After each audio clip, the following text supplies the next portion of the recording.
Halo teman-teman, perkenalkan saya Matias Teribake. Pada kesempatan kali ini saya akan membahas sedikit tentang metode sampling dalam inventarisasi hutan dengan mata kuliah inventarisasi sumber daya hutan. Pada slide pertama, pengertian metode sampling.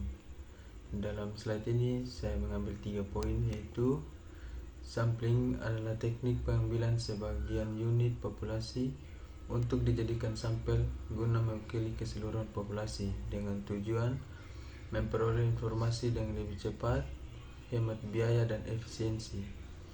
Dalam inventarisasi hutan, sampling digunakan untuk mengetahui kondisi hutan tanpa harus mengukur semua pohon. Di slide ini saya ada cantumkan 2 sumber, dan sumber yang pertama ada dari Chorhan WG 1977 dengan judul Teknik-teknik Sampling. Yang kedua ada Suhendang E 2002 dengan judul Dasar-dasar Inventarisasi Hutan IPB Press. Dalam metode sampling ini kita bisa mengambil sebagian kecil dari populasi untuk dijadikan sampel yang bisa mewakili keseluruhan populasi. Kita tidak harus mengukur semua populasi yang ada di lapangan, tapi kita bisa mengambil sebagiannya saja. Dengan kondisi hutan yang dipakai itu hutan, dan kita bisa memperkirakan dengan efisien. Pada slide kedua ada metode acak sederhana atau simple random sampling.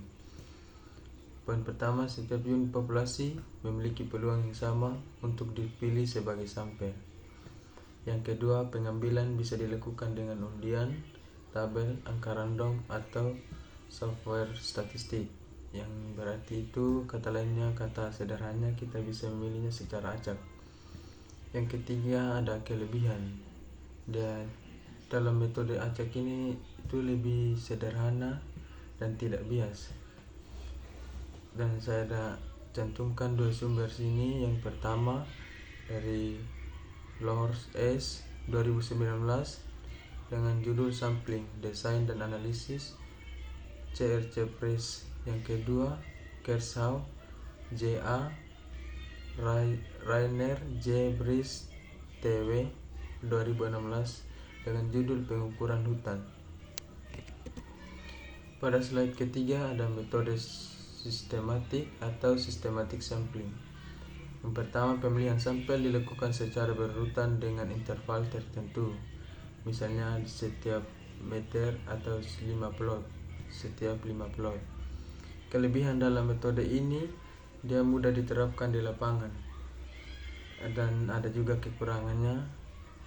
Bisa kalau kita tidak teliti atau tidak buat dengan baik, bisa jika ada pola tersembunyi pada populasi. Pada slide ini juga saya cantumkan 2 narasumber, yaitu ada dari sumber yang pertama Krebs CJ 2014 Metodologi Ekologi Person. Yang kedua ada Husch B. Bris TW Kershaw JA 2003 Pengukuran Hutan. Pada slide ketiga ini, metode sistematik ini simple diambil secara berurutan dengan interval yang sudah kita tentukan, tetapi ada juga risiko yang bisa terjadi, yaitu risikonya jika ada pola alam yang berulang, misalnya pola barisan pohon itu. Dan simpelnya diambil secara berurutan dengan interval yang tertentu. Pada slide berikutnya, systematic sampling with random start atau biasa disingkat SSWRSS. Dan poin ini saya cantumkan 3 poin, yaitu pengambilan sampel dilakukan secara sistematik, namun titik awal ditentukan secara acak. Contohnya interval 10 meter, titik awal diacak antara 1 sampai 10 meter. Kombinasi metode acak dan sistematik lebih representatif. Di slide ini saya cantumkan dua sumber, yaitu dari Sarndal C.E. Svensson B. Redman J. 2003 dengan judul Sampling Survey dengan Bantuan Model. Yang kedua ada FAO 1998 dengan judul Panduan Lapangan Inventarisasi Hutan. Slide berikut, Systematic Strip Sampling dan SSS-WRS. Poin pertama, Systematic Strip Sampling menggunakan jalur atau strip dengan interval tertentu di dalam kawasan hutan. Yang kedua, Systematic Strip Sampling with Random Start atau biasa disingkat SSS-WRS. Jalur awal yang ditentukan secara acak, selanjutnya strip ditempatkan sistematik. Yang ketiga, cocok untuk kawasan luas dengan vegetasi homogen. Yang sumbernya yang pertama Frey T.E. dan Burkhardt H.E. 2015 pengukuran hutan. Yang kedua FAO 2006 pedoman inventarisasi hutan nasional. Pada slide berikut ada Stratified Random Sampling. Poin pertama, populasi dibagi menjadi serata atau lapisan yang homogen. Yang kedua, pengambilan sampel dilakukan secara acak pada setiap strata. Yang ketiga, cocok untuk hutan heterogen, misalnya hutan berdasarkan jenis tanah, topografi, tipe hutan, dan lebih akurat dibanding dengan metode acak sederhana. Sumbernya yang pertama dari Chorchran WG 1977 dengan judul Teknik-teknik Sampling. Yang kedua dari Chachko C 2014 Sampling Hutan. Pada slide berikut ada multi-stage sampling. Terdapat 4 poin, yaitu yang pertama, pengambilan sampel dilakukan secara bertahap. Tahap pertama adalah memilih unit besar, contoh petak hutan. Tahap yang kedua, memilih unit kecil di dalam petak yang biasa disebut plot.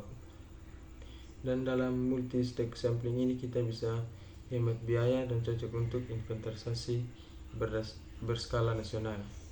Sumbernya dua, dari yang pertama Raj D 1972 Desain Survei Sampel, dan yang kedua FAO 2018 Penilaian Sumber Daya Hutan Global dan Pemantauan Hutan Nasional. Slide berikut ada inventarisasi hutan berdasarkan objek, yaitu yang pertama, inventarisasi hutan bisa dilakukan berdasarkan pohon, yang dimana dalamnya kita bisa mengambil diameter, tinggi, volume, dan biomasa. Yang kedua, satwa liar, di dalamnya kita bisa mengamati keanekaragaman dan populasi. Ketiga, tanah dan iklim, di dalamnya kesuburan, kelembaban, karbon tanah. Yang terakhir, sarana hutan, jalan, sungai, atau fasilitas. Tujuan dari inventarisasi hutan berdasarkan objek ini yaitu memperoleh gambaran menyeluruh mengenai potensi dan kondisi hutan. Sumbernya ada dua, yaitu Suhendang E 2002 Dasar-dasar inventarisasi hutan IPB-PRIS. Yang kedua FAO 2018 Penilaian Sumber Daya Hutan Global dan Pemantauan Hutan Nasional. Dari pembahasan dari slide-slide yang sudah saya terangkan di atas, saya mengambil kesimpulan bahwa yang pertama, terdapat berbagai metode sampling. Ada metode acak sederhana, sistematik, stratifikasi, multi-stage, hingga berbasis objek. Dari yang kedua, pemilihan metode tergantung tujuan atau kondisi lapangan, biaya, dan tingkat ketelitian yang dibutuhkan. Dan yang terakhir ada inventarisasi hutan, memerlukan kombinasi metode agar hasil lebih akurat dan efisien. Sekian dari saya. Jika ada kesalahan kata, mohon maaf. Terima kasih.